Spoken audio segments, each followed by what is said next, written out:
Halo teman-teman, Assalamualaikum warahmatullahi wabarakatuh. Perkenalkan, nama saya Nur Hayati dengan NIM 201420019, mahasiswa jurusan Perbankan Syariah kelas A semester 5. Video ini dibuat dalam rangka memenuhi tugas individu mata kuliah Manajemen Pemasaran Bank Syariah dengan dosen pengampu Ibu Yani Agustiani ME.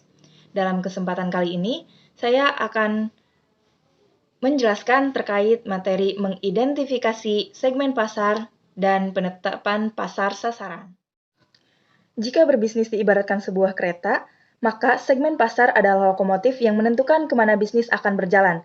Ketika segmentasi pasar ditentukan dengan tidak tepat, bukan tidak mungkin bisnis yang dikelola akan sulit berkembang dan akhirnya tidak menghasilkan keuntungan.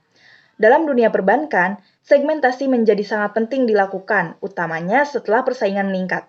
Segmentasi berperan penting dan menjadi dasar para pelaku perbankan untuk memposisikan produknya agar berbeda dengan pesaingnya. Bisnis perbankan merupakan bisnis yang terbangun atas dasar kepercayaan yang tinggi. Seseorang memutuskan untuk menjadi nasabah karena dia percaya terhadap layanan perbankan tersebut. Adanya kepercayaan atas pengelolaan keuangan yang baik menjadi bagian penting yang selalu mendapat perhatian nasabah. Oleh karena itu, melayani dan mengelola nasabah dengan baik sudah tentu juga menjadi perhatian utama pihak perbankan, dan hal ini terkadang dirasa bukanlah sesuatu yang mudah untuk dilaksanakan. Jadi, apa sih yang dimaksud dengan segmentasi pasar? Menurut Ciptono dan Chandra dalam bukunya Pemasaran Strategik, tahun 2012, halaman 150, pengertian segmentasi pasar adalah segmentasi pasar dapat diartikan sebagai proses mengelompokkan pasar keseluruhan yang heterogen menjadi kelompok-kelompok atau segmen-segmen yang memiliki kesamaan dalam hal kebutuhan, keinginan, perilaku, dan atau respon terhadap program pemasaran spesifik. Sedangkan, Kasali mengatakan bahwa segmentasi adalah proses mengotak-atikkan pasar yang heterogen ke dalam potensial customer yang memiliki kesamaan kebutuhan dan atau kesamaan karakter yang memiliki respons yang sama dalam membelanjakan uangnya. Jadi dapat disimpulkan bahwa segmentasi pasar adalah proses memecah kelompok heterogen dari calon konsumen menjadi kelompok homogen atau kelompok yang lebih kecil berdasarkan kesamaan tertentu. Nah, perlu diketahui bahwa segmentasi ini harus dilakukan sebelum menentukan target pasar. Segmentasi pasar umumnya dikatakan sebagai suatu proses mengidentifikasi dan menganalisis para pembeli di pasar dengan karakteristik tanggapan yang serupa atau tanggapan yang hampir sama. Segmentasi pasar ini dapat dilakukan oleh pihak perbankan terhadap nasabah yang dilayaninya, sehingga bisa fokus melayani nasabah dengan karakteristik tanggapan yang hampir sama. Adanya penempatan nasabah dalam kelompok tertentu menjadikan nasabah mempunyai tanggapan yang hampir sama pula terhadap strategi pemasaran dalam penentuan posisi perbankan tersebut. Selanjutnya, dapat pula dikatakan bahwa segmentasi ini meletakkan dasar-dasar strategi penentuan pasar sasaran dan penentuan posisi. Segmentasi dapat memberikan peluang bagi pihak perbankan dalam menyesuaikan layanannya dengan permintaan nasabah secara efektif. Segmentasi yang benar akan meningkatkan efektivitas pengambilan keputusan dalam menentukan pasar sasaran dan menentukan posisi, sehingga melakukan segmentasi tersebut merupakan sebuah keputusan yang cemerlang. Pendekatan segmentasi yang dapat dilakukan dalam dunia perbankan adalah berdasarkan pendekatan geografi, psikografi, dan demografi. Segmentasi pasar secara demografi merupakan dasar yang paling populer untuk membeda-bedakan kelompok pelanggan. Salah satu alasannya adalah keinginan, preferensi, dan tingkat pemakaian konsumen sering sangat berhubungan dengan variabel-variabel demografis.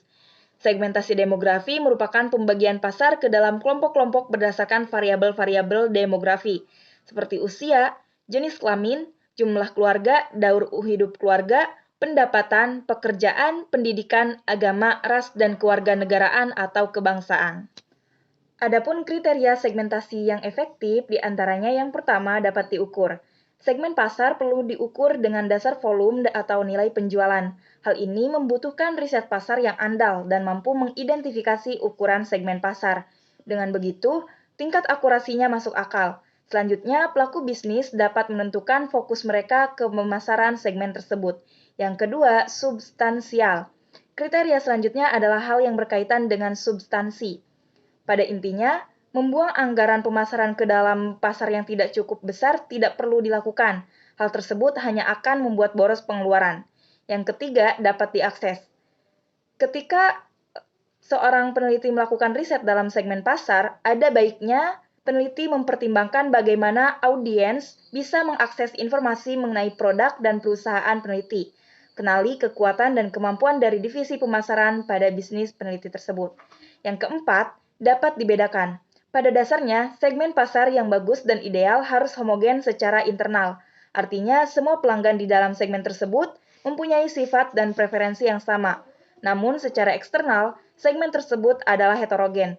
Perbedaan antara segmen-segmen pasar harus diteliti dengan jelas. Dengan begitu, promosi produk dan alat pemasaran bisa digunakan secara efektif dan tidak tumpang tindih. Dan yang kelima, dapat ditindaklanjuti. Kriteria segmen pasar yang selanjutnya adalah harus mempunyai nilai praktis dan harus menyediakan informasi pendukung untuk metode penjualan. Hasil dari segmentasi juga harus mudah diukur dan didefinisikan. Selanjutnya adalah prosedur melakukan segmentasi pasar. Nah, dalam melakukan segmentasi pasar perlu melewati langkah-langkah. Yang pertama, survey stage. Nah, prosedur pertama adalah melakukan eksplorasi yang dikenal dengan istilah survey stage. Bentuk surveinya ditentukan oleh perusahaan sendiri, baik dengan wawancara, tebar angket, maupun meminta saran dan minat masyarakat. Tujuan diterapkannya prosedur ini ialah supaya pihak perusahaan memiliki data di pasar tertentu, memaparkan dari data objek penelitian, dan menginterpretasikan serta menganalisisnya secara sistematis. Langkah kedua adalah analisis stage. Jika perusahaan sudah memiliki data-data awal terkait konsumen, maka informasi tersebut harus dianalisis terlebih dahulu, yang dikenal dengan istilah analisis stage. Salah satu bidang analisis untuk segmentasi pasar adalah mencari tahu alasan-alasan munculnya sikap dan motivasi konsumen. Nantinya, hasil analisis ini akan menjadi awal pengelompokan sesuai dengan sikap, motivasi, dan penyebab-penyebab yang sama. Yang ketiga adalah profiling stage. Profiling stage adalah prosedur segmentasi pasar yang mana perusahaan mulai mengidentifikasi beberapa kelompok konsumen. Patokannya adalah data survei di awal, ditambah data-data hasil analisis konsumen. Dari proses identifikasi ini akan muncul nama-nama kelompok konsumen yang akan dijadikan target penjualan. Jika semuanya sudah lengkap, baru produk dipasarkan kepada mereka sesuai dengan informasi yang sudah didapat. Bahasan selanjutnya terkait penetapan pasar sasaran atau targeting. Nah, apa sih yang dimaksud dengan penetapan pasar sasaran? Menurut Kotler dan Armstrong, tahun 1997, menyatakan bahwa penetapan pasar sasaran adalah melakukan evaluasi setiap segmen pasar dan memutuskan yang mana dan berapa banyak yang akan dilayani. Sedangkan menurut Hermawan Kartajaya pada tahun 2003 mendefinisikan penetapan pasar sasaran sebagai strategi untuk mengalokasikan sumber daya perusahaan secara efektif, di mana sumber daya selalu berada dalam jumlah terbatas. Adapun langkah-langkah dalam penetapan pasar sasaran, menurut Ciptono dan Chandra pada tahun 2012, terdapat 5 alternatif dalam memilih pasar sasaran, yaitu yang pertama, single segment concentration. Perusahaan memilih satu segmen pasar tunggal dengan sejumlah pertimbangan, misalnya keterbatasan dana yang dimiliki perusahaan, adanya peluang pasar dalam segmen bersangkutan yang belum banyak digarap atau bahkan diabaikan pesaing, atau perusahaan menganggap segmen tersebut merupakan segmen yang paling tepat sebagai landasan untuk ekspansi ke segmen lainnya. Yang kedua, selective specialization. Dalam strategi ini, perusahaan memilih sejumlah segmen pasar yang atraktif dan sesuai dengan tujuan dan sumber daya yang dimiliki. Yang ketiga, market specialization. Dalam strategi ini, perusahaan berspesialisasi pada upaya melayani berbagai kebutuhan dari suatu kelompok pelanggan tertentu. Yang keempat, product specialization. Dalam spesialisasi produk, perusahaan memusatkan diri pada produk atau jasa tertentu yang akan dijual kepada berbagai segmen pasar. Dan yang kelima, full market coverage. Dalam strategi ini, perusahaan berusaha melayani semua kelompok pelanggan dengan semua produk yang mungkin mereka butuhkan. Umumnya hanya perusahaan besar yang sanggup menerapkan strategi ini, karena dibutuhkan sumber daya yang sangat besar.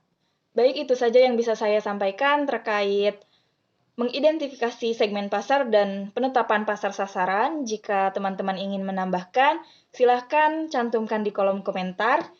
Terima kasih, sampai jumpa di video selanjutnya. Wassalamualaikum warahmatullahi wabarakatuh.